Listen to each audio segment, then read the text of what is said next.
All right, the message today is about being selfish.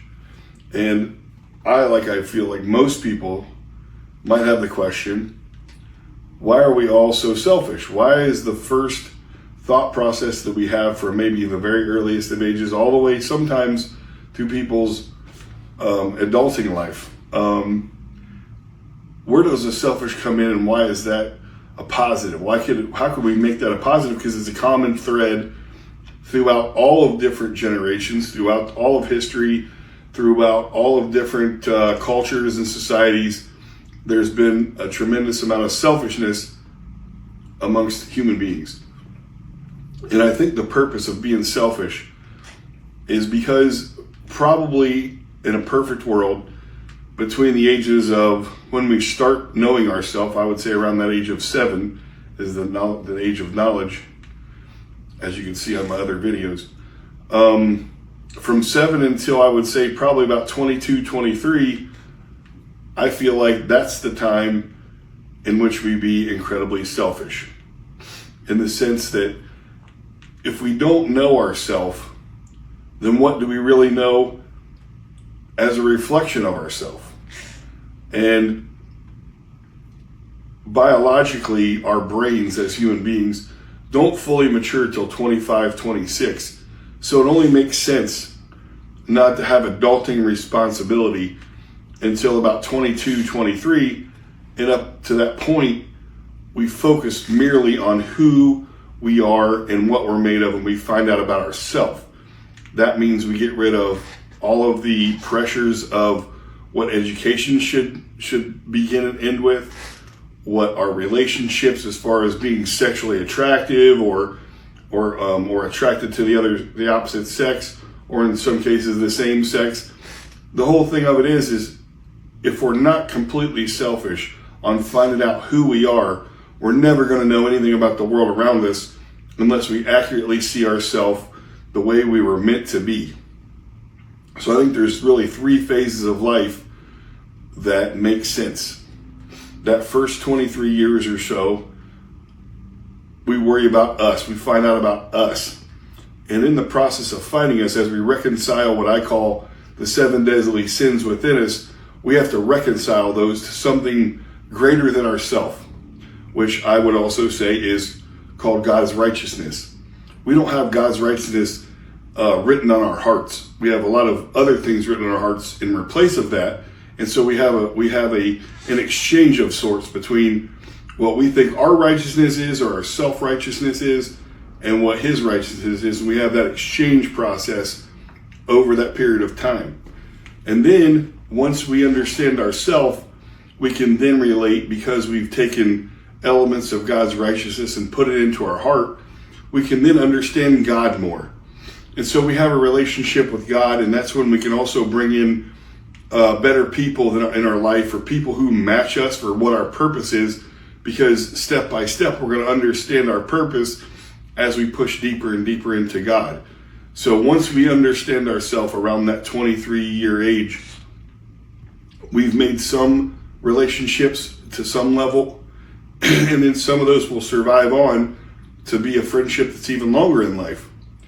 But those that come at you when you are of that mature age and of that mature knowledge of yourself, they're going to be a lot more healthy, because they're going to be a lot more aligned with who you are meant to be on this earth. So then in that transitional period where now you understand yourself deeper, then you can now delve into who God is completely in an accurate way. Because the reflection of yourself is going to reflect back from him to you in an accurate way. So the reflection out that you got going out reflects back to you from the Father that made you. And over the period of time of what I call maturity, between probably 25 or 23-ish to like 43, 45, those 20 years is when you start building your relationship to the depth of where God is the preeminent compass. His righteousness is the preeminent compass to all that you do in life, whether it's your vocation, your relationships with a wife or husband, your kids, your best friends, your neighbors, co-workers, whoever you come in contact with. They're going to see the accurate you reflected on the accuracy of who God is. And then the fruition of that is going to be a life of righteousness as it pertains to your own legacy. And then from, I feel like 45, 47, till anywhere in the foreseeable future, you teach people all that you know so that you can recycle that information that just took you half a lifetime to understand. You can now recycle it back to the people around you. And in that form, at the same time concurrently, you have your legacy path. And what the juxtaposition chart does for us all is it keeps us on that path and keeps us understanding the boundaries that we have as we go forward.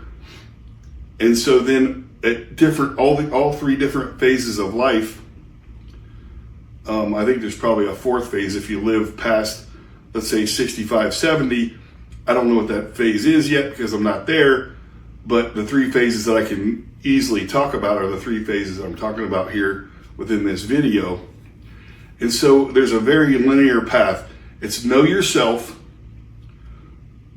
know God from an accurate perspective. You learn Him from an accurate perspective. And then as you recycle what you know to be true, what you believe to be true, then you can then have a good angle toward what your legacy path is. Those are the three that I know. And then the fourth one I do not know yet because I'm not that old.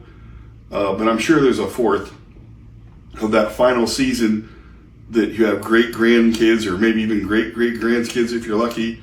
There's probably a whole nother thing to talk about on that.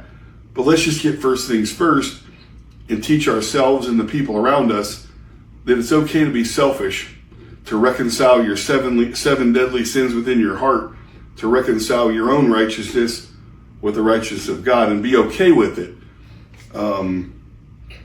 I feel like there is a season to be selfish, and that's why it's common throughout time and history and in cultures and societies, different countries and different church beliefs, all that kind of stuff. It's a common thread, throughout time that there's an element of selfishness to all of human experience. And I feel like positioning it healthy, that in the most healthy way, is just understanding who you are is very, very important to everything else in your life. And that's what this chart does for all of us, any one of us, anyone on the human experience. That's what it does. I'll go on to the next one. I think that's all I have.